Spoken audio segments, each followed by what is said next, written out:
প্রায় মানুষের নখে সাদা দাগ দেখা যায়। সাদা এই দাগকে চিকিৎসা বিজ্ঞানের ভাষায় বলা হয় লিউকোনিয়া। বেশ সাধারণ একটি উপসর্গ, তবে এটি বিভিন্ন কারণে হতে পারে। বিশেষজ্ঞদের মতে সাধারণত ভিটামিন ডি এর ঘাটতিতে এটি দেখা যায়। শরীর সুস্থ রাখতে পর্যাপ্ত পরিমাণে ভিটামিন, প্রোটিন এবং অন্যান্য পুষ্টির প্রয়োজন রয়েছে।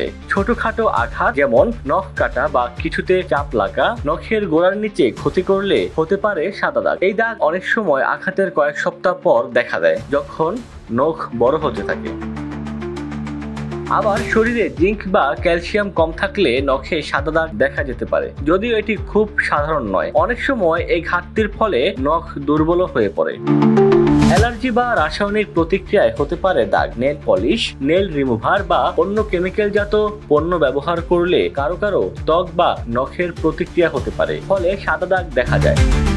স্বাস্থ্যগত সমস্যা বা রেয়ার কজেস: লিভার, কিডনি বা হৃদযন্ত্রের সমস্যা, অ্যানিমিয়া বা রক্ত স্বল্পতা অথবা পুষ্টিহীনতার কারণে এমন দাগ দেখা যায়।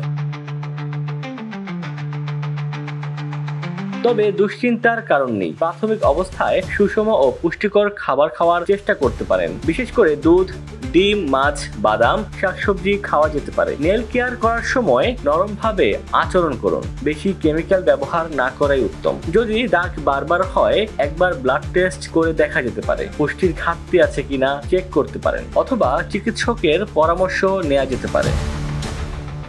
ডেস্ক রিপোর্ট, দৈনিক ডেস্টিনি।